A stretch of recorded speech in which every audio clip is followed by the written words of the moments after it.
আসসালামু আলাইকুম সুপ্রিয় দর্শক, কেমন আছেন সবাই? আশা করছি ইনশাআল্লাহ হয়তো সকলেই ভালো আছেন। আজকের ভিডিওতে আমরা বেলারুশ এবং সার্বিয়া এই দুইটি দেশের ভিতরে কোন দেশটি আপনার জন্য বেটার হতে পারে, তো সেই বিষয়টা নিয়ে আমরা আজকে কথা বলবো। বেশ কিছু ভাই আমাদের কাছে জানতে চেয়েছেন যে ভাই নন সেনজেন কান্ট্রিগুলোর ভিতরে বর্তমান এখন কোন দেশটি আপনার জন্য বেটার হতে পারে। তো এই বিষয়টা নিয়ে আজকে আমরা কথা বলবো। ভিডিওটি না টেনে আপনারা সম্পূর্ণ ভিডিওটি দেখবেন, তাহলে অনেক ধরনের তথ্য কিন্তু আপনারা এই ভিডিও থেকে পেয়ে যাবেন। আর আপনি যদি আমাদের চ্যানেলে একদম নতুন ভিউয়ার্স হয়ে থাকেন, অবশ্যই চ্যানেলটিকে সাবস্ক্রাইব করে আমাদের সাথে থাকবেন। আমরা নেক্সট টাইমে যখনই এইসব নন সেনজেন দেশগুলো নিয়ে কথা বলবো, তখনই কিন্তু সাথে সাথে ভিডিওগুলো পৌঁছে যাবে আপনাদের কাছে। আর আপনারা কি জানতে চাচ্ছেন সেটা অবশ্যই কিন্তু কমেন্ট করতে পারেন। তাহলে চলুন আর কথা না বাড়িয়ে আজকে আমরা সার্বিয়া এবং বেলারুশ দেশ সম্পর্কে বিস্তারিত আলোচনা করি। আচ্ছা, সার্বিয়া এবং বেলারুশ এই দুইটি দেশই কিন্তু আপনারা জানেন নন সেনজেন কান্ট্রি। এখন পর্যন্ত এই দেশ দুইটি কিন্তু সেনজেনের আওতাধীন হয়নি। বেলারুশ দেশটি একটি সময় রাশিয়ার অন্তর্গত ছিল, কিন্তু বর্তমান দেশটি এখন কিন্তু স্বাধীন হয়ে গেছে। এখন তাদের নিজের সরকার আছে, কিছু কিন্তু এখন তাদের নিজের মতো করেই চলছে। এবং সার্বিয়া দেশটি আপনারা জানেন এটা হচ্ছে আপনার নন সেনজেন কান্ট্রি। এর আশেপাশের যে দেশগুলো বেশ কিছু সেনজেন কান্ট্রি আছে, এবং এই দেশ দুইটির ভৌগোলিক অবস্থানটা কোন জায়গায় সেটা আপনাদেরকে বলি। দেখুন, সার্বিয়ার আশেপাশের যে দেশগুলো আছে সেটা হচ্ছে আপনার হাঙ্গেরি আছে, রোমানিয়া আছে, বুলগেরিয়া আছে। এই তিনটা দেশ কিন্তু সেনজেন কান্ট্রি। এবং এর আশেপাশে আরও বেশ কিছু দেশ আছে, সেটা হচ্ছে আপনার কসোভো আছে, নর্থ ম্যাসিডোনিয়া আছে, তারপরে আপনার হচ্ছে বসনিয়া আছে, এরপরে আপনার মন্টিনিগ্রো আছে, আলবেনিয়া আছে। হ্যাঁ, এর আশেপাশের দেশগুলা কিন্তু এইগুলা। এবং এরই সাথে আপনার ক্রোয়েশিয়া দেশটিও কিন্তু আছে। সার্বিয়ার পাশে 4টা সেনজেন কান্ট্রি আছে। এই দেশটিতে কিন্তু অনেক প্লাস পয়েন্ট আপনি কিন্তু এই সার্বিয়া থেকে পাবেন। তো এখন বলি বেলারুশের ভৌগোলিক অবস্থানটা কোন জায়গায়, কোন কোন দেশ আছে এই দেশটির পাশে। তো প্রথমতই আপনাদেরকে বলবো যে দেখুন, বেলারুশের পাশের যে সবথেকে বড় কান্ট্রি সেটা হচ্ছে রাশিয়া। এরপরে আছে হচ্ছে ইউক্রেন, তারপরে আপনার পোল্যান্ড আছে, এরপরে আছে লিথুনিয়া, তারপরে আছে লাতভিয়া। তো এই দেশগুলো কিন্তু আপনার বেলারুশের আশেপাশে আছে। তো অনেকেই আছেন যারা বাংলাদেশ থেকে এই নন সেনজেন কান্ট্রিগুলোতে গিয়ে সেখান থেকে কিন্তু মুভ করতে চান সেন্ট্রাল ইউরোপের দিকে। দেখুন, আপনার সেন্ট্রাল ইউরোপের আশেপাশের দেশগুলোর ভিতরে সার্বিয়া কিন্তু একটি অন্যতম দেশ। এটা অনেকটাই কাছে, ঠিক আছে? অনেকটা কাছে বলতে আপনার বেলারুশের হিসাব নিকাশ করতে গেলে অনেকটাই কাছে, ঠিক আছে? কারণ আপনার বেলারুশ হচ্ছে ওই রাশিয়ার পাশে, আর আপনার সার্বিয়ার পাশে কিন্তু আপনার হাঙ্গেরি আছে, ক্রোয়েশিয়া আছে, রোমানিয়া আছে, বুলগেরিয়া আছে।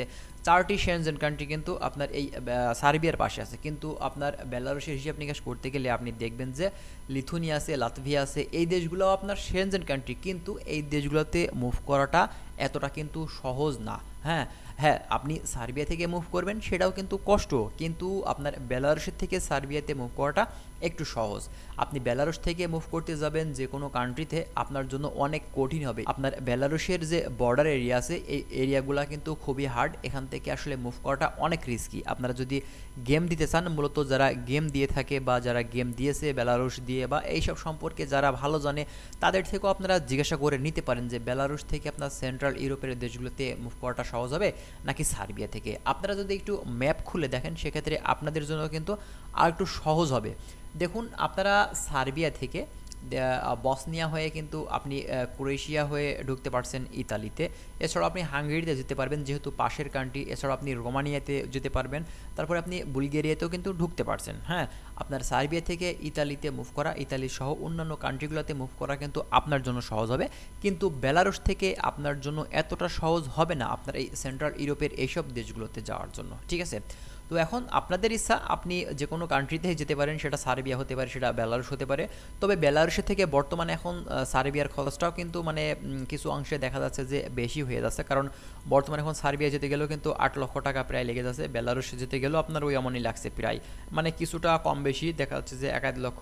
এখন এটা স্থানকাল পাত্রভেদেই কিন্তু খরচের বিষয়টা হয়ে থাকে, ঠিক আছে? তো এখন আপনারা যে কান্ট্রিটি আপনার জন্য ভালো মনে হবে সেই কান্ট্রিটি আপনি কিন্তু বেছে নিতে পারেন। তবে আমি আপনাদেরকে সাজেস্ট করতে পারি বেলারুশের থেকে আপনার 100% আপনার জন্য ভালো হবে দেশটি হচ্ছে সার্বিয়া, ঠিক আছে? এখন বাদ বাকিটা আপনাদের ইচ্ছা, আপনাদের নিজের ব্যক্তিগত যে মতামত আছে সেটা কিন্তু আপনারা কমেন্ট করতে পারেন, বা এখন ভালো মন্দ বিষয়গুলো আপনারাও বুঝেন, ঠিক আছে? তো আপনাদের হয়তো এতটা বোঝানোরও কিছু নেই, কিন্তু আমাদের মাঝে যে তথ্যগুলো আসলে অনেক ভাইয়েরা জানতে চান, সেজন্য আমরা এগুলা দিয়ে থাকি আপনাদের মাঝে।